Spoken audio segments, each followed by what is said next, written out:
Cricket brain খুব বেশি মানুষের মধ্যে থাকে না, কিন্তু কিছু ক্রিকেটার আছে যারা শুধু নিজের নয় প্রতিপক্ষ ব্যাটসম্যানদের মাইন্ডও পড়তে পারে। বাংলাদেশ ক্রিকেটে এমন একজন নাম হলো মুস্তাফিজুর রহমান, যিনি একজন বোলার হয়েও ব্যাটসম্যানদের ভাবনা বুঝতে পারেন। কাটার মাস্টার আঙ্গুলে ভেরিয়েশনের জাদু। 2022 সাল থেকেই তার বোলিং এ দেখা যাচ্ছে আলাদা ছন্দ। চেঞ্জ অফ পেস, স্লোয়ার, কাটার সবকিছুই নিখুঁত পরিকল্পনায় সাজানো। আইপিএল ও পিএসএল আগেই নিজের যাত্রী নিয়েছেন ফিস।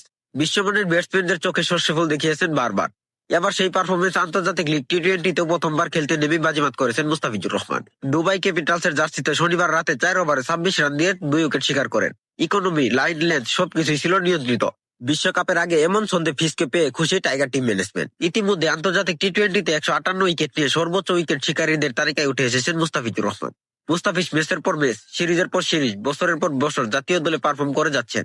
ফ্রাঞ্চাইজি ক্রিকেটেও তার চাহিদা কমেনি, তবুও তিনি থাকেন চুপচাপ। প্রেস কনফারেন্সে খুব বেশি কথা বলেন না, নিজেকে নিয়ে প্রচারও করেন না, কারণ তার কাজটাই কথা বলে। মুস্তাফিজ নিজেই বলেন, ক্রিকেট যত সহজ রাখা যায় তত ভালোভাবে কাজে লাগানো যায়।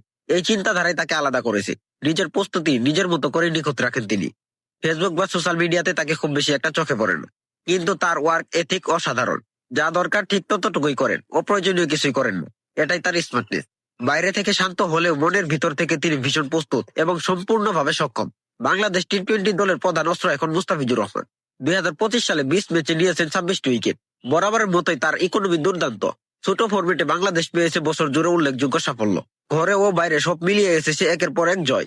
টি-20 সিরিজ আর ট্রফি টাইগারদের শোকেসে যোগ হয়েছে। এখন প্রশ্ন হলো, লিটনদের দল কি বড় মঞ্চে বড় কিছু করতে পারবে? বিশ্বকাপে কতটা স্বপ্ন দেখা যায়? স্বপ্ন তো আমরা দেখতেই ভালোবাসি, কিন্তু সমর্থকদের প্রশ্নও বড়। ম্যানেজমেন্ট কিছু গুরুত্বপূর্ণ পরিবর্তন এনেছে। প্রসেসের দিক থেকে দল এগোচ্ছে। রেজাল্ট বলছে বাংলাদেশ এখন এক ধরনের স্থিতিশীল অবস্থানে আছে। বিশ্বকাপ অবশ্যই বড় ইভেন্ট, চ্যালেঞ্জও খুব কঠিন। তবুও এই দলে মুস্তাফিজ থাকলে টাইগার সমর্থকরা স্বপ্ন দেখতেই পারে। এই দলের এখন সবচেয়ে বড় শক্তি ধারাবাহিকতা। এক ম্যাচ ভালো, পরের ম্যাচে হার। এই চক্র থেকে ধীরে ধীরে বের হচ্ছে বাংলাদেশ। মুস্তাফিজ সেই পরিবর্তনের প্রতীক, যিনি শুধু উইকেট নেওয়ার বলার নন, বরং ম্যাচ কন্ট্রোল করার কারিগর। ডেথ ওভারে তার উপর ভরসা করা যায়, পাওয়ার প্লেতেও তিনি কার্যকর। ব্যাটসম্যানরা জানেন ফিস থাকলে রান সহজ নয়। এই মানসিক চাপটাই সবচেয়ে বড় অস্ত্র, যেটা স্কোরবোর্ডে সবসময় দেখা যায় না। বিশ্বকাপে এমন বোলার থাকাটা যে কোনো দলের জন্যই আশীর্বাদ। তরুণ বোলাররাও তার কাছ থেকে শিখছে লাইন, লেন্থ আর ধৈর্যের মূল্য। ড্রেসিং রুমে সে নেতা না হয়েও নেতৃত্ব দেয় তার পারফরমেন্স দিয়ে। একটা ম্যাচ ঘুরে যায় একটা ভালো স্পেলে, আর সেই স্পেলটাই আসে মুস্তাফিজুর রহমানের কাছ থেকে। যদি এই ছন্দ বজায় থাকে, যদি ফিটনেস ঠিক থাকে, তাহলে বড় মঞ্চে অঘটন অসম্ভব নয়। স্বপ্ন বড়, দায়িত্ব আরো বড়, আর সেই দায়িত্বের মাঝেই নিজের কাজটা চুপচাপ করে যাচ্ছেন বাংলাদেশের কাটার মাস্টার মুস্তাফিজুর রহমান। এই দলের ভিতরে সবচেয়ে দরকার ছিল আত্মবিশ্বাস, যেটা ধীরে ধীরে গড়ে উঠেছে। চাপে মুহূর্তে ভেঙে পড়ার বদলে এখন দল লড়াই করে যাচ্ছে। আর লড়াই মানে মুস্তাফিজের উপস্থিতি, কারণ সে জানে কখন ম্যাচ থামাতে হয়। একটা ভালো ওভার বদলে দিতে পারে পুরো ম্যাচের গল্প। সে গল্পটা লিখতে মুস্তাফিজ খুব বেশি একটা সময় নেই না। ব্যাটসম্যানরা অপেক্ষায় থাকে, কিন্তু ফিস এক ধাপ এগিয়ে থাকে। এই অভিজ্ঞতা এসেছে বছরের পর বছর লড়াই করে। চোট, ফর্মহীনতা সবকিছু পেরিয়ে নিজেকে আবার তৈরি করেছেন মুস্তাফিজুর রহমান। এটাই তাকে আলাদা করেছে অন্যদের থেকে।